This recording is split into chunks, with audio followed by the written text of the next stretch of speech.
ದಕ್ಷಿಣ ಕನ್ನಡದಲ್ಲಿ ಕಾಂಗ್ರೆಸ್ ವಿರುದ್ಧ ತಿರುಗಿ ಬಿದ್ದಂತಹ ಮುಸಲ್ಮಾನರು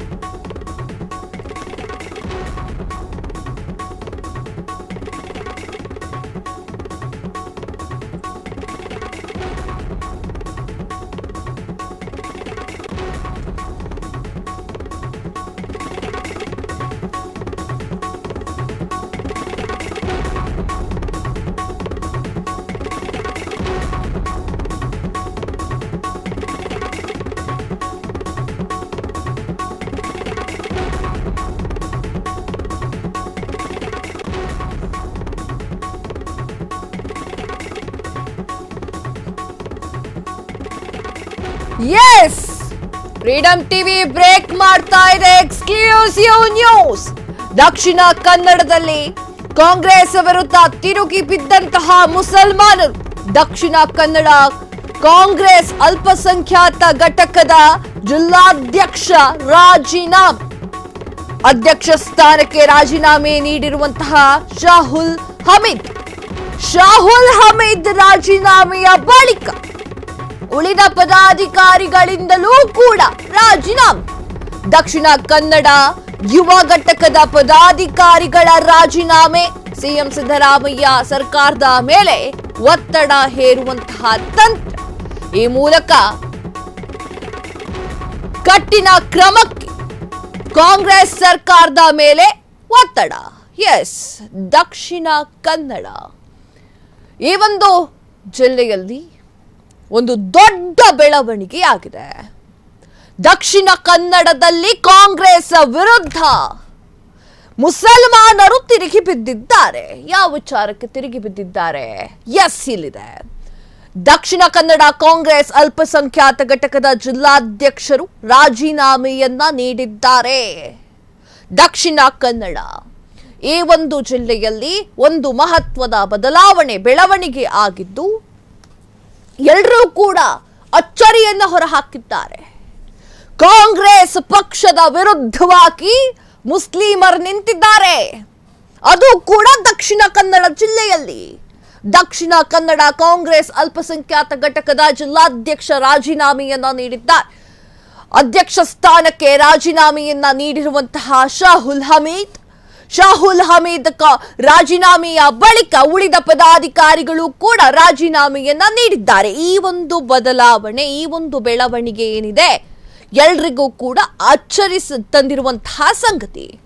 ಅಲ್ಪಸಂಖ್ಯಾತರ ಘಟಕದ ಜಿಲ್ಲಾಧ್ಯಕ್ಷರು ರಾಜೀನಾಮೆ ಕೊಟ್ಟಿರೋದು ಎಲ್ರಿಗೂ ಕೂಡ ಆಶ್ಚರ್ಯವಾಗಿದೆ. ಅವರ ರಾಜೀನಾಮೆ ಕೊಟ್ಟ ನಂತರ ಉಳಿದವರೆಲ್ಲರೂ ಕೂಡ ಪದಾಧಿಕಾರಿಗಳೆಲ್ಲರೂ ಕೂಡ ರಾಜೀನಾಮೆಯನ್ನ ಕೊಟ್ಟಿದ್ದು ಇನ್ನೂ ಅನುಮಾನಗಳಿಗೆ ಪುಷ್ಟಿ ನೀಡುವಂತೆ ಆಗಿದೆ.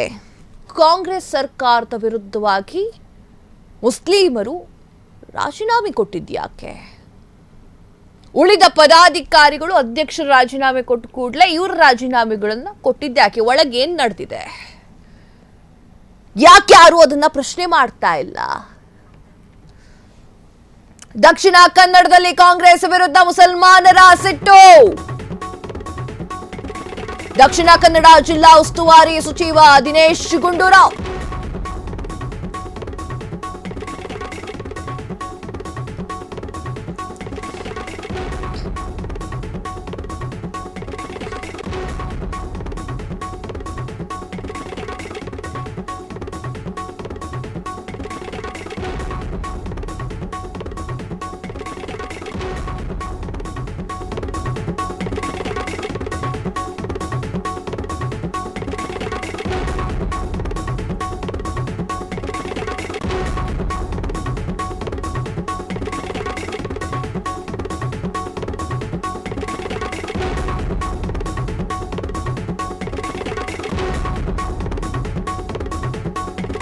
ಎಸ್, ದಕ್ಷಿಣ ಕನ್ನಡದಲ್ಲಿ ಕಾಂಗ್ರೆಸ್ ವಿರುದ್ಧ ಮುಸಲ್ಮಾನರ ಸಿಟ್ಟು. ದಕ್ಷಿಣ ಕನ್ನಡ ಜಿಲ್ಲಾ ಉಸ್ತುವಾರಿ ಸಚಿವ ದಿನೇಶ್ ಗುಂಡೂರಾವ್ ಗೃಹ ಸಚಿವ ಡಾಕ್ಟರ್ ಜಿ ಪರಮೇಶ್ವರ್ ಅಸಮರ್ಥತೆಯ ಬಗ್ಗೆ ಸಿಟ್ಟು.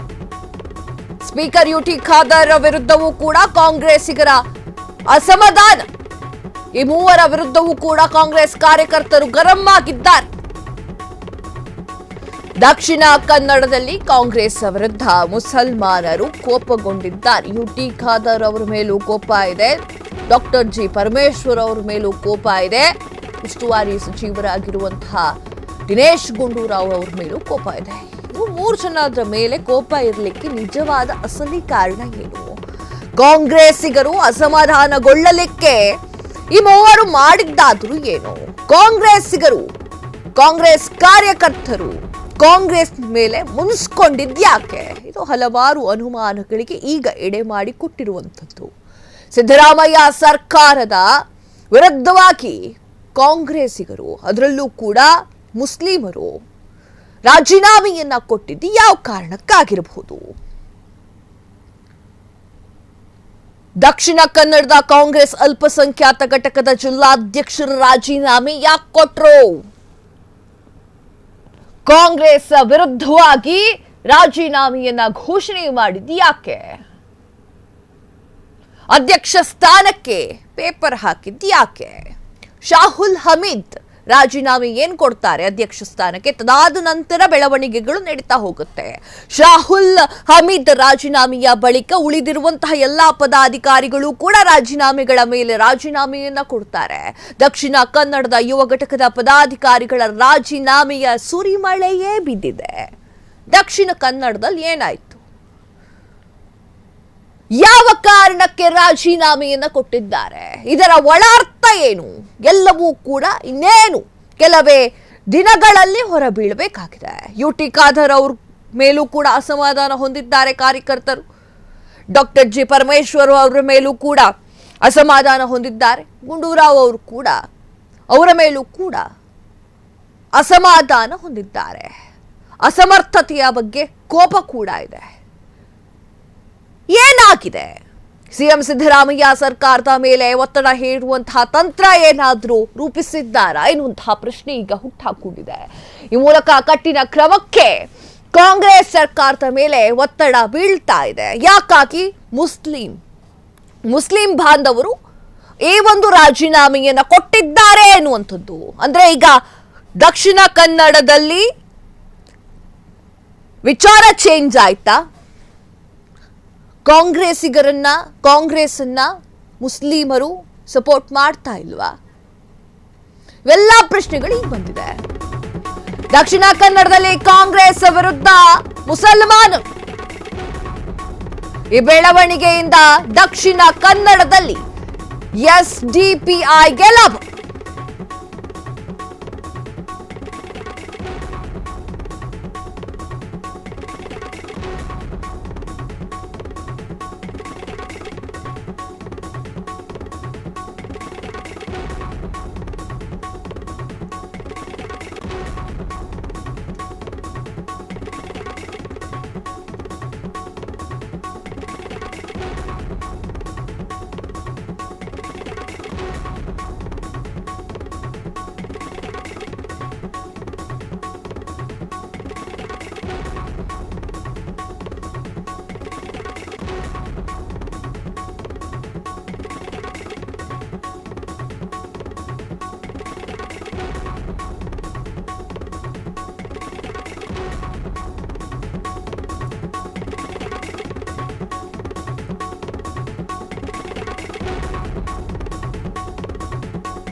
ಎಸ್, ದಕ್ಷಿಣ ಕನ್ನಡದಲ್ಲಿ ಕಾಂಗ್ರೆಸ್ ವಿರುದ್ಧ ಮುಸಲ್ಮಾನರು, ಈ ಬೆಳವಣಿಗೆಯಿಂದ ದಕ್ಷಿಣ ಕನ್ನಡದಲ್ಲಿ ಎಸ್ಡಿಪಿಐಗೆ ಲಾಭ.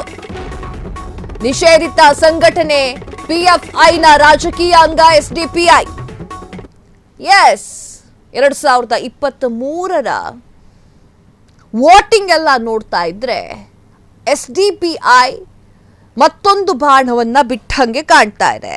ಈ ಒಂದು ಎಸ್ಡಿಪಿಐ ಇದೆಯಲ್ಲ, ಆ ವಿಚಾರಕ್ಕೆ ಸಂಬಂಧಪಟ್ಟಂತೆ ಸ್ವತಃ ಯುಟಿ ಖಾದರ್ ಅವರೇ ಭಯ ಪಡ್ತಾ ಇದ್ದಾರೆ.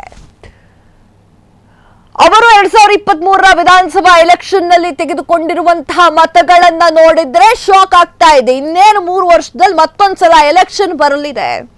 ಆಗ SDPI ಶತಾಯಗತಾಯ ಆ ಒಂದು ದಕ್ಷಿಣ ಕನ್ನಡ ಜಿಲ್ಲೆಯಲ್ಲಿ ತನ್ನ ಅಧಿಕಾರದ ಚುಕ್ಕಾಣಿಯನ್ನ ಹಿಡಿಯುವಂತಹ ಸಾಧ್ಯತೆಗಳು ಹೆಚ್ಚಾಗಿದೆ. ಇದರಿಂದ ಬಿಜೆಪಿಗೂ ಕೂಡ ಸ್ವಲ್ಪ ಲಾಭ ಇದೆ. ಇವೆಲ್ಲ ಕಾರಣದಿಂದ ಮೋಸ್ಟ್ಲಿ ಆಗಿರಬಹುದು ಈ ಎಲ್ಲ ಕಾರಣಗಳಿಂದ ಈಗ ಅಧ್ಯಕ್ಷಗಿರಿಗೆ ರಾಜೀನಾಮೆಯನ್ನ ಶಾಹುಲ್ ಹಮೀದ್ ಅವರು ಕೊಟ್ಟಿರಲಿಕ್ಕೆ ಸಾಧ್ಯತೆಗಳಿದೆ. ಇನ್ನೇನು 3 ವರ್ಷದಲ್ಲಿ ಎಲೆಕ್ಷನ್ ಬರ್ತಾ ಇದೆ. ಆ ಒಂದು ಎಲೆಕ್ಷನ್ ದೃಷ್ಟಿಯಲ್ಲಿಟ್ಕೊಂಡು SDPI ತಾನು ಶತಾಯಗತಾಯ ಗೆಲ್ಲಬೇಕು ಎನ್ನುವಂತಹ ನಿಟ್ಟಿನಲ್ಲಿ ಈಗ ಗಮನವನ್ನ ಹರಿಸ್ತಾ ಇರಬಹುದು. SDPI ಮಾಡುವಂತಹ ತಂತ್ರದಿಂದ ಬಿಜೆಪಿಗೂ ಕೂಡ ಲಾಭ ಇದೆ. ಕಾಂಗ್ರೆಸ್ ಏನಿದೆ ಅಲ್ಲ, ಕಾಂಗ್ರೆಸ್ ಅಲ್ಲಿರುವಂತಹ ಅರ್ಧ ಅಷ್ಟು ಮತಗಳು SDPIಗೆ ಬರುತ್ತೆ. ಮುಂದಿನ ಎಲೆಕ್ಷನ್ ನಲ್ಲಿ ಕಾಂಗ್ರೆಸ್ ಸ್ವಲ್ಪ ಸಡಿಲವಾಗುತ್ತೆ. ಇಲ್ಲಿ ಎಲ್ಲಿ ವೋಟ್ಗಳು ಒಡೆಯುತ್ತೋ ಆಗ ಬಿಜೆಪಿಗರಿಗೆ ಲಾಭ ಆಗುತ್ತೆ. ದಕ್ಷಿಣ ಕನ್ನಡ ಭಾರೀ ಬೆಳವಣಿಗೆಗೆ ಸಾಕ್ಷಿಯಾಗಿದೆ. ದಕ್ಷಿಣ ಕನ್ನಡದಲ್ಲಿ ಕಾಂಗ್ರೆಸ್ ವಿರುದ್ಧವೇ ಮುಸಲ್ಮಾನರು ಈಗ ಸಿಟ್ಟಿಗೆದ್ದಿದ್ದಾರೆ. ಮುಂದಿನ ಎಲೆಕ್ಷನ್ ಅನ್ನ ಮನಸ್ಸಿನಲ್ಲಿ ಇಟ್ಟುಕೊಂಡು ಮುಂದಿನ ಎಲೆಕ್ಷನ್ ನಲ್ಲಿ ಶತಾಯಗತಾಯ ದಕ್ಷಿಣ ಕನ್ನಡದ ಒಂದು ಚುಕ್ಕಾಣಿಯನ್ನ ಹಿಡಿಲಿಕ್ಕೆ SDPI ತಂತ್ರವನ್ನ ರೂಪಿಸಿದ ತರ ಕಾಣಿಸ್ತಾ ಇದೆ. ಕಾಂಗ್ರೆಸ್ಗೆ ಟಕ್ಕರ್ ಕೊಡ್ಲಿಕ್ಕೆ ಶತಾಯಗತಾಯ ರೆಡಿಯಾಗಿದೆ. ಈ ಒಂದು ಬೆಳವಣಿಗೆ ಕಾಂಗ್ರೆಸ್ನಲ್ಲಿ ಇದ್ದಂತಹ ಯುಟಿ ಖಾದರ್ ಅವ್ರಿಗೂ ಪಾಪ ಈಗ ಅದೊಂದು ದೊಡ್ಡ ಸಮಸ್ಯೆಯಾಗಿ ಪರಿಗಣಿಸ್ತಾ ಇದೆ. ಯುಟಿ ಖಾದರ್ ಅವರ ವಿರುದ್ಧವೂ ಕೂಡ ಕಾಂಗ್ರೆಸ್ಸಿಗರು ಅಸಮಾಧಾನವನ್ನು ವ್ಯಕ್ತಪಡಿಸಿದ್ದಾರೆ. ದಕ್ಷಿಣ ಕನ್ನಡದಲ್ಲಿ ಹದಗೆಟ್ಟಂತಹ ಕಾನೂನು ಸುವ್ಯವಸ್ಥೆ, ದಕ್ಷಿಣ ಕನ್ನಡಕ್ಕೆ ಭೇಟಿ ನೀಡುವುದು ಬಿಟ್ಟು ಉಸ್ತುವಾರಿ ಸಚಿವರು ಪಕ್ಷ ಕಾರ್ಯಕ್ರಮದಲ್ಲಿ ಬಿಸಿ.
ಉಸ್ತುವಾರಿ ಸಚಿವ ದಿನೇಶ್ ಗುಂಡೂರಾವ್ ಉಡಾಫೆ.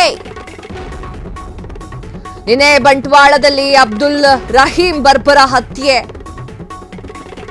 ಈ ಹತ್ಯೆಯ ಬಳಿಕ ನಿನ್ನೆ ಟ್ವೀಟಿಸಿದ್ದಂತಹ ಸಚಿವ ದಿನೇಶ್ ಗುಂಡೂರಾವ್ ಆ ಟ್ವೀಟ್ನಲ್ಲಿ ಹಿಂದಿನ ಬಿಜೆಪಿ ಸರ್ಕಾರವನ್ನು ದೂರಿದ್ದಂತಹ ಸಚಿವರು, ಆದರೆ ದಕ್ಷಿಣ ಕನ್ನಡಕ್ಕೆ ಭೇಟಿ ನೀಡುವ ಬದಲು ಶಿವಮೊಗ್ಗಕ್ಕೆ ಭೇಟಿ. ದಿನೇಶ್ ಗುಂಡೂರಾವ್ ವಿರುದ್ಧ ಕಾಂಗ್ರೆಸ್ ಕಾರ್ಯಕರ್ತರೇ ಕಿಡಿ. ದಕ್ಷಿಣ ಕನ್ನಡದಲ್ಲಿ ಹದಗೆಟ್ಟಂತಹ ಕಾನೂನು ಸುವ್ಯವಸ್ಥೆ, ದಕ್ಷಿಣ ಕನ್ನಡದಲ್ಲಿ ಕಾನೂನಿನ ವ್ಯವಸ್ಥೆ ಎಲ್ಲ ಹದಗೆಟ್ಟಂತೆ ಕಾಣಿಸ್ತಾ ಇದೆ. ದಕ್ಷಿಣ ಕನ್ನಡಕ್ಕೆ ಭೇಟಿ ಕೊಡುವುದನ್ನ ಬಿಟ್ಟು ಉಸ್ತುವಾರಿ ಸಚಿವರು ಪಕ್ಷ ಕಾರ್ಯಕ್ರಮದಲ್ಲಿ ಬ್ಯುಸಿಯಾಗಿದ್ದಾರೆ. ಶಿವಮೊಗ್ಗ ಪಕ್ಷದ ಕಾರ್ಯಕ್ರಮದಲ್ಲಿ ಸಚಿವರು ಪಾಪ ಫುಲ್ ಬ್ಯುಸಿಯಾಗಿದ್ದಾರೆ. ತಮ್ಮ ಕ್ಷೇತ್ರದಲ್ಲಿ ಏನ್ ನಡೀತಾ ಇತ್ತಾ, ಉಸ್ತುವಾರಿಯನ್ನ ಹೊತ್ತಿದ್ದಂತಹ ಕ್ಷೇತ್ರ, ಆ ಕ್ಷೇತ್ರದಲ್ಲಿ ಏನು ನಡೀತಾ ಇದೆ ಏನು ಎತ್ತ ಗೊತ್ತಿಲ್ಲದೆ ಒಂದೇ ಒಂದು ಟ್ವೀಟ್ ಮಾಡಿ ಸೈಲೆಂಟ್ ಆಗಿ ಕೂತಿದ್ದಂತಹ ದಿನೇಶ್ ಗುಂಡೂರಾವ್ ಅವರು ಈಗ ಸ್ವಲ್ಪ ಗಮನವನ್ನ ಹರಿಸಬೇಕಾಗಿದೆ. ದಿನೇಶ್ ಗುಂಡೂರಾವ್ ಅವರ ನಿರ್ಲಕ್ಷ್ಯತೆಯಿಂದನೇ ಈ ತರ ಆಗ್ತಾ ಇದೆಯಾ? ಈ ಪ್ರಶ್ನೆ ಕೂಡ ಎದ್ದಿದೆ. ಕಾಂಗ್ರೆಸ್ಸಿಗರು ಈ ಒಂದು ಕಾರಣಕ್ಕಾಗಿ ಮುನಿಸ್ಕೊಂಡ್ರ ಅಲ್ಲಿರುವಂತಹ ಮುಸ್ಲಿಮರು? ಅದು ಕೂಡ ಆ ಪ್ರಶ್ನೆಯೂ ಕೂಡ ಉತ್ತರ ಸಿಗಬೇಕಾಗಿದೆ. ಅಬ್ದುಲ್ ರಹೀಂ ಹತ್ಯೆ ಆಗುತ್ತೆ ನಿನ್ನೆ. ಅಬ್ದುಲ್ ರಹೀಂ ಅವರ ಒಂದು ಹತ್ಯೆ ಆಗುತ್ತೆ. ಆ ಹತ್ಯೆಗೆ ಬರೀ ಟ್ವೀಟ್ ಮಾಡಿರ್ತಾರೆ. ಈಗ ನೀವು ಸ್ಕ್ರೀನ್ ಮೇಲೆ ನೋಡ್ತಾ ಇದ್ದೀರಾ. ಸ್ಕ್ರೀನ್ ಮೇಲೆ ದಿನೇಶ್ ಗುಂಡೂರಾವ್ ಅವರು ಕಾಣಿಸಿಕೊಂಡಿದ್ದಾರೆ. ಎಲ್ಲಿ ಕಾಣಿಸಿಕೊಂಡಿದ್ದಾರೆ? ತೀರ್ಥಹಳ್ಳಿ ವಿಧಾನಸಭಾ ಕ್ಷೇತ್ರ ಹಿಂದೆ ನಿಮಗೆ ಕಾಣಿಸ್ತಾ ಇದೆ. ತಮ್ಮ ಪಕ್ಷ ಕಾರ್ಯಕ್ರಮದಲ್ಲಿ ಬ್ಯುಸಿಯಾಗಿರುವಂತಹ ದಿನೇಶ್ ಗುಂಡೂರಾವ್ ಅವರು ಉಸ್ತುವಾರಿಯನ್ನ ಹೊತ್ಕೊಂಡಿರುವಂತಹ ಕ್ಷೇತ್ರದ ಕಡೆ ತಲೆ ಹಾಕು ಕೂಡ ಮಲಗ್ತಾ ಇಲ್ಲ. ಅಲ್ಲಿ ಭಾರಿ ದೊಡ್ಡ ಬೆಳವಣಿಗೆಗಳ ಮೇಲೆ ಬೆಳವಣಿಗೆಗಳಾಗ್ತಾ ಇದೆ. ಮುಸ್ಲಿಮರು SDPIನತ್ತ ಗಮನವನ್ನ ಹರಿಸ್ತಾ ಇದ್ದಾರೆ. ಮುಂದಿನ ಎಲೆಕ್ಷನ್ ನಲ್ಲಿ ಭಾರಿ ಹೊಡೆತ ತರುವಂತಹ ವಿಚಾರ ಆಗಿದೆ. ಆದರೆ ದಿನೇಶ್ ಗುಂಡೂರಾವ್ ಅವರು ಇದರ ಬಗ್ಗೆ ಯೋಚನೆ ಕೂಡ ಮಾಡ್ತಾ ಇಲ್ಲ. ಮೊದಲೇ ಗೊತ್ತಿತ್ತ ದಿನೇಶ್ ಗುಂಡೂರಾವ್ ಅವ್ರಿಗೆ ಶಾಹುಲ್ ಹಮೀದ್ ರಾಜೀನಾಮೆ? ಯಾಕೆ ಅವರು ತಮ್ಮ ಉಸ್ತುವಾರಿ ಹೊತ್ತುಕೊಂಡಿರುವಂತಹ ಕ್ಷೇತ್ರದ ಬಗ್ಗೆ ತಲೆ ಕೆಡಿಸ್ಕೊಳ್ತಾ ಇಲ್ಲ? ಇದೇ ಪ್ರಶ್ನೆಯನ್ನ ಅಲ್ಲಿರುವಂತಹ ಮುಸಲ್ಮಾನರು, ಅಲ್ಲಿರುವಂತಹ ಕಾಂಗ್ರೆಸ್ ಕಾರ್ಯಕರ್ತರು ಮಾತನಾಡಿದ್ದಾರೆ. ಇದರ ಬಗ್ಗೆಯೇ ಮುನಿಸಿಕೊಂಡಿದ್ದಾರೆ. ಬಂಟ್ವಾಳದಲ್ಲಿ ಅಬ್ದುಲ್ ರಹೀಂ ಬರ್ಬರ ಹತ್ಯೆ ಆಗುತ್ತೆ ನಿನ್ನೆ. ಬರೀ ಟ್ವೀಟ್ ಮಾಡಿರುವಂತಹ ಸಚಿವ ದಿನೇಶ್ ಗುಂಡೂರಾವ್ ಅವರು ಅಲ್ಲಿ ಹೋಗಿ ಭೇಟಿಯನ್ನ ಕೊಡೋದಿಲ್ಲ. ಅಲ್ಲಿ ಏನ್ ನಡೀತಾ ಇದೆ ಅನ್ನೋದ್ರ ಬಗ್ಗೆ ಬರೀ ಟ್ವೀಟ್ ಅಲ್ಲೇ ಉತ್ತರ ಕೊಡ್ತಾ ಇರುವಂತಹ ದಿನೇಶ್ ಗುಂಡೂರಾವ್ ಅವರು ತಾವು ಆ ಒಂದು ಕ್ಷೇತ್ರಕ್ಕೆ ಕಾಲಿಡೋದಿಲ್ಲ. ಅದಕ್ಕೆ ಮುನಿಸಿಕೊಂಡಿದ್ದಾರೆ ಎನ್ನುವಂತಹ ಮಾತು ಈಗ ಕಾಂಗ್ರೆಸ್ ಪಾಳೆಯದಲ್ಲಿ ಕೇಳಿ ಬರ್ತಾ ಇದೆ.